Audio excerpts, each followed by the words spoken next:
Hello दोस्तों, सभी को जय श्री राम और उम्मीद है कि आप सब बढ़िया होंगे और बढ़िया ही रहना। गाइज, मुझे लगता है आपको मेरी कोई सीरीज पसंद नहीं आई है, इसलिए मुझे फिर एक और सीरीज ढूंढनी पड़ी आप सबके लिए। ये वाली बढ़िया लगी तो लाइक एंड सब्सक्राइब जरूर करके जाना। तो इस सीरीज में हाई स्कूल का स्टूडेंट जिसका नाम ताकाफुजी इनोरी है, उससे और उसके क्लासमेट को दूसरे वर्ल्ड में बुलाया जाता है। और जैसे ही उसने ये सोचा कि वो अपनी एक नई लाइफ स्टार्ट करेगा, तभी उसके नीचे एक और मैजिक सर्किल बन जाता है और फिर उससे दोबारा किसी और दुनिया में बुला लिया जाता है। और ऐसे ही कई बार बुला लिया जाता है, जिसके कारण हमारे बंदे को ओवरपावर्ड एबिलिटी मिल जाती है। तो इसकी शुरुआत में दिखाया जाता है कि कोई लड़की हमारे हीरो का नाम ले रही होती है। वो अपना हाथ हमारे हीरो की तरफ लेकर जाती है और उसके चेहरे पर हाथ रखती है।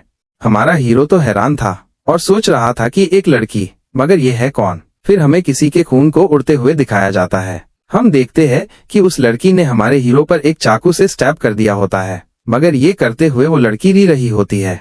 और हमारा हीरो ये देखकर सोचता है, अभी इसने मुझे स्टैब किया तो फिर ये रो क्यों रही है और इससे मेरा नाम कैसे पता है। तभी हमारा सीन बदलता है। हम देखते हैं कि किसी क्लासरूम को। ये हमारा हीरो ताकाफुजी ली इनोरी और उम्र 17 साल है। हमारा हीरो सोच रहा होता है, क्या वो कोई ड्रीम था और ये तो वही मेरे पहले वाले ही क्लासमेट है और वहीं पहले की तरह के दिन। तभी हीरो कुछ देखकर हैरान होता है और सोचता है। हम देखते हैं कि वो एक सर्किल अपीयर होता है, उसमें से तेज लाइट बाहर निकलती है। हम देखते हैं कि हमारा हीरो अपनी आंखें खोलता है और घबराते हुए सोचता है, ये सब हो क्या रहा है। वे सब किसी जगह पर आ गए होते हैं। हमारा हीरो सोच रहा होता है, थोड़ी देर पहले हम सब अपनी क्लास में थे और इस वक्त सब घबराए होते हैं। तभी कोई क्लासमेट बोलता है, ये सब क्या हो रहा है और मैं ये हूँ कहाँ खा पर। तभी एक गॉडेस आती है जो बोलती है, सभी शांत हो जाओ, ये सोल का पाथ है और ये जगह गैप ऑफ द वर्ल्ड है और तुम सब मुझे जानते हो एक गॉडेस के रूप में। हीरो सोचता है, क्या एक गॉडेस। तो गॉडेस बोलना जारी रखती है कि तुम सब किसी दूसरे वर्ल्ड में समंड होने वाले हो एक हीरो बनने के लिए, जो कि डेमन किंग को हराएंगे। सभी सोच रहे होते हैं, क्या हीरो। गॉडेस बोलती है, जल्द ही तुम्हारी सोल दूसरे वर्ल्ड में चली जाएगी जिसका नाम बर्ज है और एम्पायर ऑफ हाइजीन के पास। ये देखकर सब हैरान थे और हीरो सोच रहा होता है, ये सब तो बिल्कुल कहानियों और मंगवा की तरह है। गॉडेस बोलती है, तुम सब इस जगह बस बिल्कुल थोड़े टाइम तक के लिए हो और कुछ सेकंड में ही तुम दूसरे वर्ल्ड में चले जाओगे, तो इसलिए मैं सबको एक गिफ्ट देती हूँ। ये बोलते हुए वो गॉडेस अपना हाथ आगे करती है, जिससे कि गॉडेस सबके सिर के ऊपर अपना हाथ ले आती है और सबको ब्लेसिंग देती है। इससे सब घबराए होते हैं और गॉडेस बोलती है कि मैं जो तुम्हें जो स्पेशल एबिलिटी मिली है वो उस वर्ल्ड से सूट करेगी जिसमें तुम जाने वाले हो। पावर का गलत इस्तेमाल न करना, सही रास्ते पर चलना और आगे के लिए गुड लक। हमें एक कैस्टल दिखाया जाता है। हमारा हीरो आंखें खोलता है और अब सभी दूसरे वर्ल्ड में समंड हो गए होते हैं। तो वहाँ एक सेंट राहत की सांस लेते हुए बोलती है, समनिंग पूरी हो गई है। तो वहाँ लोग बोलते हैं, जैसा कि एक सेंट से एक्सपेक्ट किया जा सकता है। और दूसरा बोलता है, अमेजिंग, हीरो हमारे वर्ल्ड में आ गए, अब हमारा वर्ल्ड सेफ हो जाएगा।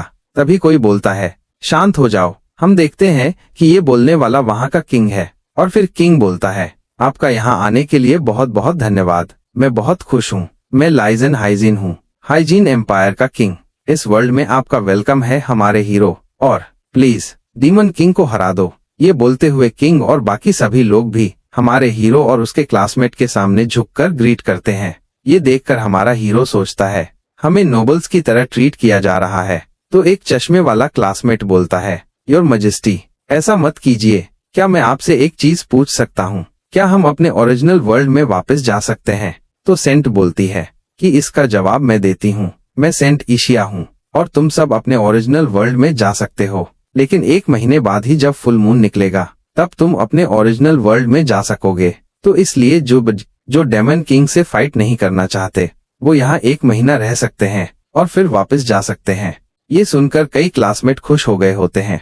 हमारा हीरो सोच रहा होता है, ये ऐसे लोग रहा है जैसे हम किसी दूसरे वर्ल्ड में ट्रिप के लिए आए हो। तो एक क्लासमेट बोलती है, तो क्या हमारे ओरिजिनल वर्ल्ड में भी 1 महीना बीत जाएगा। तो सेंट बोलती है, अरे फिक्र मत करो, आप सब बिल्कुल उसी सेम टाइम पर वापस चले जाओगे जब आप समन हुए थे। उस वर्ल्ड की टाइमलाइन कुछ चेंज नहीं होगी। हीरो सोचता है, ये तो बहुत अच्छा है।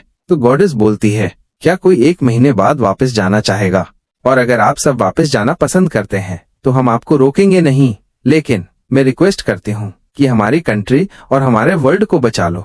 हमारा हीरो सोचता है, अब वो पार्ट आया जिससे हम खुद को हीरो दिखा सकते हैं, और अब ये सभी को एकजुट करेंगे, जैसे नोबेल में होता है। सभी क्लासमेट आपस में बात कर रहे होते हैं और हमारा हीरो सोचता है, मगर हमारी क्लास में कोई भी इतना काइंड नहीं है। तो चश्मे वाला लड़का बोलता है, माफ करें, लेकिन इसके बारे में अभी कुछ डिसीजन लेना बहुत हार्ड है, तो अभी हम अगले महीने तक सोचने का टाइम लेंगे। किंग ये सुनकर कुछ सोचता है और फिर बोलता है, तो फिर ठीक है, 1 महीने के बाद आप ये चूज कर सकते हैं, आप एक हीरो बनना चाहते हो या आप अपने वर्ल्ड में जाना चाहते हैं, और आज सेलिब्रेशन का दिन है, तो आप सब इसे एंजॉय करें। ये सुनकर एक मोटे लड़के के मुंह में तो पानी ही आ जाता। हमारा हीरो सोचता है कि हम सबको अच्छे से ट्रीट किया जा रहा है और अब हम इस वर्ल्ड के व्यंजन को ट्राई करने जा रहे हैं, और मुझे लगता है ये फूड पूरे फैंटेसी वर्ल्ड के इंग्रेडिएंट की तरह होगा। तभी हीरो के नीचे एक सर्किल बनता है और इससे देखकर हीरो कुछ समझ नहीं पाता और सोचता है, ये मैजिक सर्किल जो हमने क्लासरूम में देखा था, और हम मैजिक से ये आ गए, और ये टेलीपोर्ट मैजिक हमारी अर्थ के मुकाबले बढ़िया है, और इस टेक्नोलॉजी से वे आसानी से इस वर्ल्ड के इंग्रेडिएंट इकट्ठे कर पाते होंगे, और मैं यहाँ के फैंटेसी फूड को टेस्ट करना चाहता हूँ। तभी पीछे से उसका क्लासमेट बोलता है, अरे ली इनोरी, कि सिर्फ ये तुम्हारे नीचे ही क्यों? सभी हमारे हीरो की तरफ ही देख रहे होते हैं। हमारा हीरो ये देखकर हैरान होता है। हमारा हीरो फिर से उसी गॉडेस के पास आ गया होता है। गॉडेस बोलती है, पाथ ऑफ सोल्स में वेलकम, और मैं एक गॉडेस हूँ। ये बोलते ही गॉडेस थोड़ा घबरा जाती है। हमारा हीरो बोलता है, हेलो गॉडेस, हम फिर मिल गए। गॉडेस बोलती है, तुम यहाँ थोड़ी देर पहले भी आए थे। हमारा हीरो बोलता है, हाँ। गॉडेस बोलती है, पर ये क्यों हो रहा है? हमारा हीरो उस गॉडेस के सामने बैठकर बोलता है, इसका मतलब ये हुआ कि मैं दोबारा किसी और वर्ल्ड में समंड होऊंगा। तो गॉडेस बोलती है, ठीक है, मगर ये एक रूल है, तो मुझे तुम्हें गिफ्ट देना होगा। मुझे यकीन नहीं है, लेकिन सब्र रखना। हमारा हीरो बोलता है, ये कितनी गैर जिम्मेदार है। हमें कोई लब जैसा घर दिखाया जाता है। हीरो बताता है, और जो पहले सर्किल बंद था उसका कलर पर्पल था, मगर इसका कलर येलो है, और इनके पैटर्न में भी डिफरेंट है। हमारा हीरो आंखें खोलता है। हमारा हीरो एक चेयर से बंधा होता है। ये बूढ़ा आदमी बोलता है, सम्मानिंग ठीक से हो गई। उसका साथी बोलता है, तो हमें इससे टेस्ट सब्जेक्ट नंबर 12 कहना चाहिए। वो बूढ़ा आदमी भी हमारे हीरो को गौर से देखते हुए बोलता है, ये टेस्ट सब्जेक्ट नंबर 12, इसके पास खास तरह की मैजिक आईज है। हमारा हीरो सोच रहा होता है, जिस तरह से ये मुझे टेस्ट सब्जेक्ट बोल रहे हैं, इससे कुछ अच्छा फील नहीं हो रहा है। कहीं ये समनिंग खतरनाक तो नहीं है? वो बूढ़ा आदमी बोलता है, हमें ध्यान से एक्सपेरिमेंट शुरू करना चाहिए। उसका साथी बंदा बोलता है, हाँ डॉक्टर। हमारा हीरो सोचता है, एक डॉक्टर एक्सपेरिमेंट के लिए, और मैं तो देखने से ही बता सकता हूँ कि ये सनकी बूढ़ा है जो खुद को साइंटिस्ट समझ रहा है। वो सनकी बूढ़ा हमारे हीरो को बोलता है, अब हम एक्सपेरिमेंट करेंगे तुम्हारी इन मैजिक आइज पर। हमारा हीरो घबरा जाता है, और वो सनकी बूढ़ा बताता है कि यहाँ पर रिकॉर्ड्स है कि जो भी लोग दूसरे वर्ल्ड से समंड होते हैं उन्हें एक मैजिक आइज मिलती है जब वो इस वर्ल्ड में आ रहे होते हैं, और हमारा काम है कि इसको प्रूव करना। ये बोलते हुए वो हमारे हीरो को अपने हथियार देखता है। हीरो मन में बोलता है, अच्छा अब मैं समझा, मैजिक आइज गिफ्ट में मिलती है जब हम इस वर्ल्ड में समंड होकर आते हैं, और इन्हें वही चाहिए। वो सनकी बूढ़ा आदमी हीरो से बोलता है, कहीं तुम अपने पर कंट्रोल खोकर कोई ट्रेबल न बना दो, इसलिए मैं तुम्हें हिप्नोसिस के अंदर कर रहा हूँ। इससे हमारे हीरो को कुछ भी नहीं होता। तो वो सनकी बूढ़ा बंदा एडवांस लेवल तक का जोर लगाता है, लेकिन तब भी कुछ नहीं होता, और फिर हैरान होकर सोचता है, इसके ऊपर इसका कोई इफेक्ट ही नहीं हो रहा है। उसका साथी बंदा बोलता है, डॉक्टर, इस टेस्ट सब्जेक्ट नंबर 12 की राइट आई टाइम मैजिक आई और लेफ्ट वाली ट्रूथ मैजिक आई है। वो सनकी बूढ़ा आदमी अपने साथी की तरफ देखकर बोलता है, इस तरह की मैजिक आइज का मिलना तो बहुत रेयर है। ये तो एकदम मस्त टेस्ट सब्जेक्ट है। तो फिर ऐसे केस में हमें बिना हिप्नोसिस के ही शुरू करना होगा। तो चलो जल्दी एक्सपेरिमेंट शुरू करें। उसका साथी बंदा यस डॉक्टर बोलता है। हमारा हीरो सोचता है, ये पागलपन है, बिना हिप्नोसिस के ही एक्सपेरिमेंट शुरू करना, ये तो एक तरह का टॉर्चर हुआ। मैं ऐसे ही बैठा नहीं रह सकता और ये सब होने नहीं दे सकता। क्या मैं अपनी इन मैजिक आइज का यूज करके बच सकता हूँ? तभी हम देखते हैं कि एक ग्रीन कलर का सर्किल हमारे हीरो के नीचे बनता है। ये देखकर सनकी बूढ़ा और उसका साथी दोनों हैरान थे। हमारा हीरो इसे देखकर खुश होकर बोलता है, क्या दोबारा? हमारा हीरो दोबारा गॉडेस के सामने खड़ा होता है। हमारे हीरो को दोबारा देखकर गॉडेस इरिटेट हो जाती है और बोलती है, अब ये तुम्हारा तीसरी बार है ना, कहीं तुम मुझे पसंद तो नहीं करने लगे हो? हीरो बोलता है, गॉडेस आपको कुछ आइडिया है क्या कि ये क्या हो रहा है? तो गॉडेस बोलती है, सच कहूँ तो ये पहली बार है, इसलिए मैं खुद भी श्योर नहीं हूँ, तो मैं अब इसे होर गोर करूंगी और जो पता चलेगा और फिर मैं बता दूंगी। और फिर हमारा हीरो बताता है, और अगली जगह जहाँ मैं समंड हुआ वो एक नोबल जैसे छोटी लड़की और एक एल्फ जैसी औरत थी।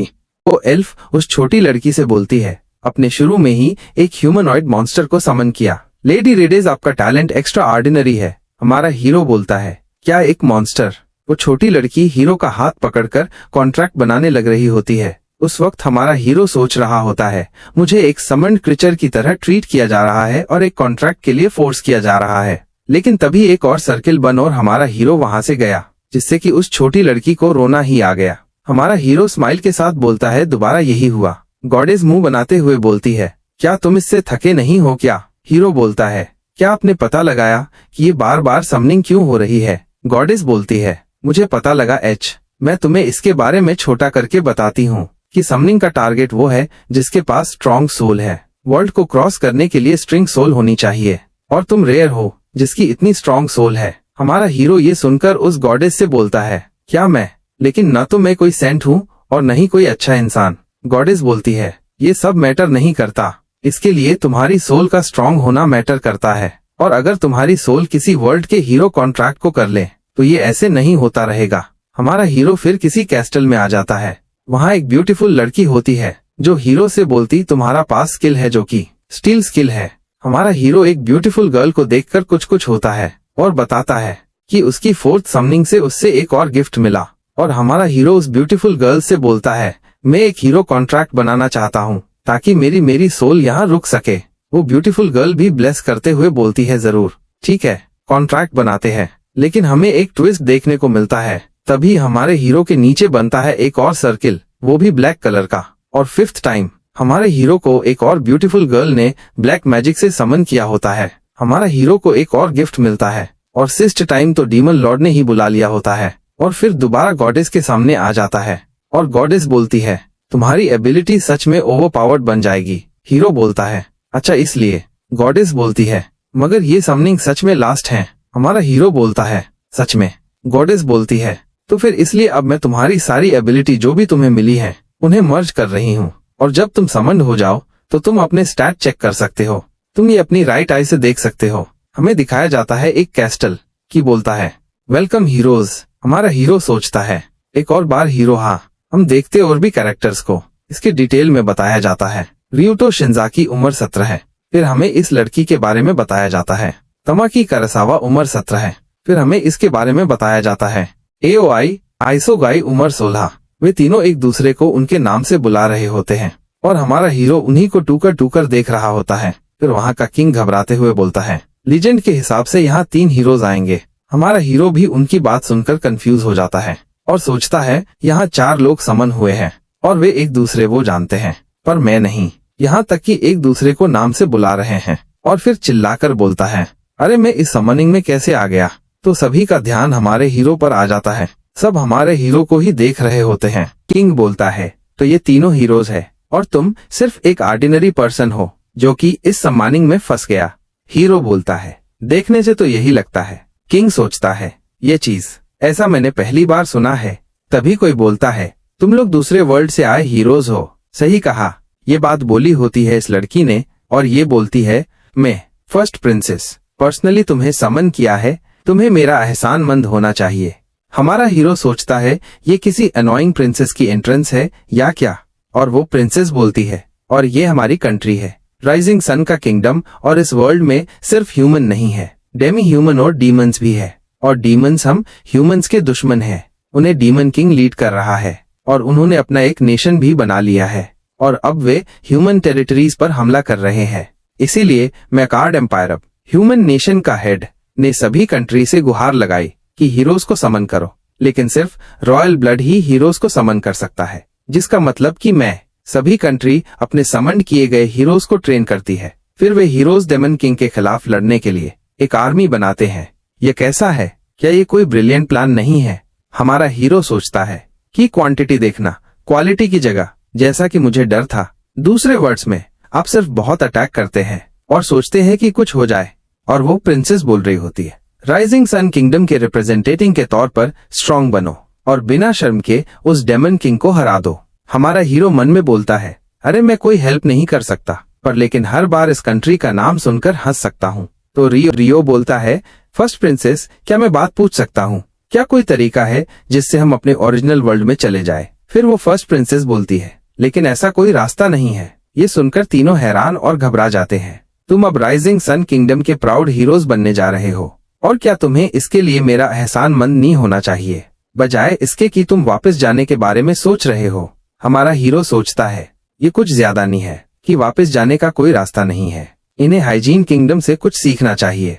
किंग बोलता है, तो फिर आप अपने हाथ को इस टैबलेट पर रखें और ये बताएगा कि आपको हीरो बनाने पर क्या ब्लेसिंग मिली है। वहाँ का मेड टैबलेट लेकर आता है और रियो के हाथ रखने पर ब्लू कलर की लाइट जलती है और रियो को लिमिट ब्रेक की ब्लेसिंग मिलती है। और फिर एओआई की बारी में ग्रीन कलर की लाइट जलती है और एओआई को बैरियर मैजिक की ब्लेसिंग मिलती है।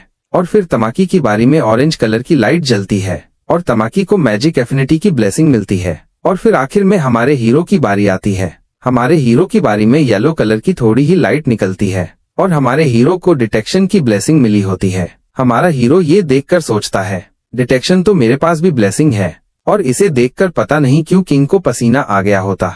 और हमारा हीरो सोच रहा होता है, डिटेक्शन इससे मुझे सबसे अलग जैसा लग रहा है, कहीं मैं चोर जैसा तो नहीं लग रहा, या शायद कुछ और। इसके बाद हमारा हीरो और तीनों हीरो चारों अपनी फिजिकल और मैजिकल दोनों ट्रेनिंग कर रहे होते हैं।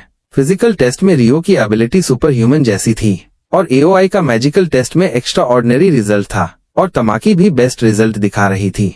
और हमारा हीरो भी मैजिक कर सकता है, लेकिन बहुत कम और बिल्कुल अच्छे से नहीं। और हमारे हीरो तो फिजिकली पहले से भी ज्यादा कमजोर महसूस कर रहा होता है और अभी हमारा हीरो तो गर्ल से भी कमजोर है। हमारा हीरो तो थक कर हाफ रहा होता है और वे तीनों तो अपनी ही खिचड़ी पका रहे होते हैं। और वे सब रात के टाइम रियो के रूम में इकट्ठा होते हैं ताकि फ्यूचर के बारे में सोच सके।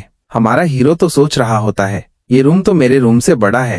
तभी कोई बोलता है, लेकिन ये बंदा यहाँ पर क्यों है? और ये बात तमाकी ने हमारे हीरो के लिए बोली होती है और तमाकी अपना बोलना जारी रखती है, ये तो हीरो भी नहीं है, राइट? और उसे यहाँ बुलाने की क्या जरूरत, जो कि हीरो ही नहीं है। और हमारा हीरो अपनी बेइज्जती सुन रहा होता है, मगर बेचारा कुछ बोल नहीं पा रहा होता, क्योंकि तमाकी की बात में दम तो है। और तमाकी अभी भी अपना बोलना जारी रखते हुए बोलती है, ऐसा नहीं है कि मैं परेशान हूँ या कुछ और। तो रियो बोलता है कि हमारे हीरो की एबिलिटी भी बहुत इंपॉर्टेंट है। हमारा हीरो ये सुनकर रियो की तरफ ही देखता है और रियो बोल रहा होता है कि वेल कॉम्बैट पावर एक अलग बात हुई, मगर एओई बैरियर मेज को हमारे हीरो को प्रोटेक्ट करना चाहिए। तो एओई बोलती है, अगर रियो ने कहा है तो ठीक है। और हमारा हीरो हमें बताता है कि तमाकी के ऑपोजिट एओई शांत रहती है। वो शांत तो रहती है, पर उसके एक्सप्रेशन बहुत क्यूट होते हैं। और एनीवे, इन तीनों को देखो तो सब कुछ बेस्ट ही दिखता है। फिर हम देखते हैं कि तमाकी बोलती है, क्या हमारा इस कंट्री में रहना ठीक है? और इसको सुनकर रियो कुछ सोचता है और फिर बोलता है, वैसे ये कंट्री इतनी बुरी भी नहीं है, उनका ट्रीटमेंट भी ठीक है। तभी हमारा हीरो चुप रहना का इशारा करते हुए कॉपी को दिखाता है। हमारा हीरो उन्हें लिखकर बताता है कि वे हमें सुन रहे हैं, तो कुछ मत कहो। इसे पढ़कर वे तीनों हैरान हो जाते हैं और ये सब हमारे हीरो को उसकी ब्लेसिंग के कारण पता चला होता है। और इसके साथ हमारे हीरो ने यह भी साबित कर दिया होता है कि हमारा हीरो कोई यूजलेस नहीं है। और हमारे हीरो की ब्लेसिंग डिटेक्शन से हमारा हीरो दीवार के पीछे के लोगों और जानवरों की प्रेजेंस को सेंस कर सकता है। और फॉर एग्जाम्पल, जैसे कि डोर के बाहर कोई मेड डोर पर कान लगाकर उनकी बात सुन रही है, यही बात अभी हमारे हीरो को सेंस हुई होती है। और हमारा हीरो सोच रहा होता है कि उसने तो पहले ही सभी मेड को यहाँ से भेज दिया था, शायद उनमें से कोई वापस आई है या फिर कोई और बंदी आई है। हमारा हीरो लिखकर एओआई को साउंड प्रूफ मैजिक बैरियर को बनाने को बोलता है। वे तीनों इसे पढ़कर थोड़ा सरप्राइज होते हैं और फिर एओआई हाँ में अपना सिर हिलाती है। एओआई अपनी पूरी ताकत का जोर लगाकर साउंड प्रूफ बैरियर बना लेती है। और एओआई क्योंकि अभी इसमें अच्छे से स्किल्ड नहीं है, तो वो ज्यादा देर तक इसे बनाकर नहीं रख सकती है। और यही बात वो सबको बोलकर बताती है। तो रियो एओआई की तारीफ करता है, जिससे सुनकर एओआई थोड़ा शर्मा जाती है और हमारा हीरो उनकी फ्लर्टिंग को ही देख रहा होता है। तमाकी बोलती है, मगर वे क्यों कान लगाकर हमारी बात सुन रहे हैं? तो रियो बोलता है, हमारे पास जो पावर है वो इनके लिए खतरनाक है, इसलिए वो हमारी बात सुनना चाहते हैं। तो तमाकी गुस्से से बोलती है, अबे इसकी एक तो उन्होंने हमें यहाँ बिना हमारी मर्जी के बुलाया है, ये तो बहुत ही ज्यादा है। हमारा हीरो बोलता है, क्योंकि ये कंट्री अभी हताश है। मैं पक्का तो नहीं बोल सकता है, क्योंकि मुझे अभी इस वर्ल्ड के नॉर्म्स के बारे में कुछ नहीं पता है, लेकिन मुझे लग रहा है कि कंट्री में फाइनेंशियल प्रॉब्लम है और राजा भी आमतौर पर कभी भी इस तरह से सीधे तौर पर शामिल कभी नहीं होते। इसके अलावा वेसल और गार्ड्स की संख्या भी कम है। तमाकी बोलती है, मुझे भी यही लगता है, मगर जो हमने फूड खाया वो बढ़िया था और महंगा भी दिख रहा था। फूड सिंपल था, मगर वो स्पाइसेस और गार्लिक से भरा हुआ था, जो कि इसका टेस्ट भी बढ़िया था। लेकिन हमारा हीरो सोच रहा होता है, क्या उसका टेस्ट सच में बढ़िया था? मुझे लगता है मेरे टेस्ट बड्स में कुछ प्रॉब्लम है। और ये रूम भी किसी हीरो के हिसाब से छोटा है, ये सोल्डर क्वार्टर जैसा है। और ये तीनों बंदे अभी इसके बारे में कुछ नहीं जानते हैं, क्योंकि ये इनकी फर्स्ट समनिंग है। लेकिन मैं इससे अपनी फर्स्ट हाइजीन किंगडम की समनिंग से कंपेयर कर सकता हूँ। और फिर हमारा हीरो उन तीनों से बोलता है, हमें बचकर इस कंट्री से निकलना चाहिए। डिटेक्शन के साथ मैं नजर रख रहे लोगों से बचा लूंगा। अगर हम एक बार बाहर निकल गए तो हम ये भी पता लगा पाएंगे कि हम अपने ओरिजिनल वर्ल्ड में कैसे जाए। और तुम सब उनकी कंट्री की आखिरी उम्मीद हो, तो वो तुम्हें इतनी आसानी से ओरिजिनल वर्ल्ड में नहीं जाने देंगे। और उन्होंने कहा कि वापस जाने का कोई रास्ता नहीं है, या शायद वे इसे हमसे छुपा रहे हो। तो रियो बोलता है, पर अभी वापस जाना आसान नहीं होगा, क्योंकि हम अभी वीक है और ज्यादा कुछ भी नहीं जानते हैं, और हमें अभी अपनी सिचुएशन को देखना चाहिए। तभी हम देखते हैं कि तमाकी हमारे हीरो के बिल्कुल करीब आ जाती है और हमारा हीरो कुछ समझ नहीं पाता। और तमाकी बोलती है, ये तुम्हारी लेफ्ट आई के साथ क्या बात है? ये येलो है। और हमारा हीरो इस सारे कारनामे के कारण अपनी आईज के बारे में भूल गया था।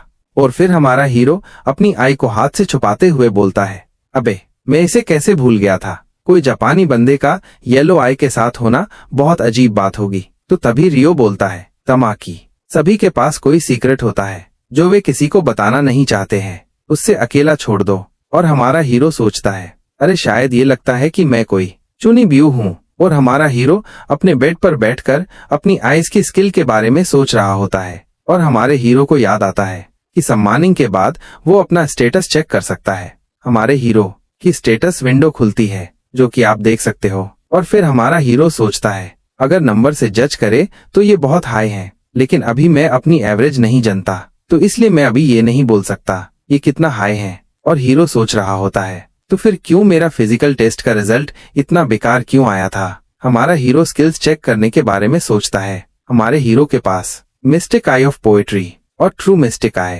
है, और स्किल में स्किल स्टील और डार्क मैजिक और डिटेक्शन है। हमारा हीरो कई बार समंड हुआ था, जिसके कारण हमारे हीरो के पास कई स्किल है। और हमारा हीरो जब थर्ड टाइम समंड हुआ था एक ह्यूमन मॉन्स्टर के रूप में, तो हमारे हीरो को demon race vampire baron rank मिला था। हमारा हीरो सोचता है, मैं एक डेमन हूँ, एक वैम्पायर भी। हमारे हीरो का ध्यान किसी चीज पर जाता है, और वो होता है ये notification hated of the sun god की नॉकचर्नल रेस, जिसने सन गॉड को धोखा दिया और सुबह के वक्त मेरे स्टेट 10वें हिस्से तक कम हो जाएंगे। हीरो सोचता है, अच्छा इसलिए, और मैंने वैसे भी फिजिकल टेस्ट दिन में दिया था, और यही कारण है कि टेस्ट में सनलाइट के कारण मैं जल्दी तक हुआ महसूस कर रहा था, और डिनर का टेस्ट बेकार गार्लिक के कारण लगा। और मैं अगर इस बारे याद करूं तो जब मैंने इन दोनों को देखा तो मैं इनकी स्किन के नीचे बहते खून की ओर आकर्षित हुआ, जैसे कि उनकी गर्दन के नीचे। और अब मैं भी मेरी डिटेक्शन एबिलिटी से आउटसाइड चेक करने में बिजी हूँ। ये ओडाई और वैम्पायर वाली चीज से मैं अपने बारे में कोई चीज भूल रहा हूँ। मुझे अपने बारे में और जाना पड़ेगा, सभी स्किल्स को ध्यान से देखना होगा। तो गाइस वीडियो को खत्म करते हैं। और गाइस सॉरी वीडियोस में बहुत लेट डाल रहा हूँ, वो मैं कुछ दिन ज्यादा आलसी हो गया था। अब वीडियो जल्दी बनाया करूंगा। और थैंक यू दोस्तों वीडियो देखने के लिए, एंड बाय बाय। अब मिलते हैं किसी और वीडियो में।